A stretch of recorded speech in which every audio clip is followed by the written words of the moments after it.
Last মুহূর্তে Rajshahi city হাটের মহিষের বাজার দেখতে পাচ্ছেন দর্শক। দুইটি মহিষ দেখতে পাচ্ছি। ভাই আপনার বাসা কোথায়? আমাদের বাসা বাহানপুর। মোহনপুর, ভানপুর ভাইয়ের বাসা দর্শক। দুটি সুবিশাল মহিষ। ভাই মহিষ কত দাম দর হয়েছে ভাই? এলে আমাদের কিনালে আসা, কিনা নিয়ে আসা মহিষ।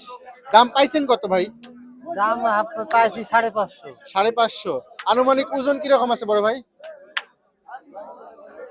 আনুমানিক ওজন 10 মণ করে হবে না ভাই? 10 মণ করে ওজন হবে। দর্শক যদি আপনারা এই মহিষগুলো নিতে চান তাহলে ভাইয়ের নাম্বারটা দিয়ে দিচ্ছি। নাম্বারটা, এই নাম্বারে যোগাযোগ করলে আপনারা মহিষ পেয়ে যাবেন ইনশাল্লাহ। ভাই নাম্বারটা যদি বলতেন। 017467589। ভাইয়ের নাম মনিরুল। ভাইয়ের দুটো মহিষ নাম্বার দিয়ে দিলাম দর্শক। যদি চান আপনাদের এই মহিষ দুটি নিতে পারেন মনিরুল ভাইয়ের কাছ থেকে। এই যে দেখেন হরিণের মতো মহিষ, চাইলে নিতে পারেন। এই যে একটা পুরোপুরি হরিণের মতো মাথা, 10 মণ করে ধারণা করছি যে ওজন আছে। যদি চান তাহলে নিতে পারেন দর্শক।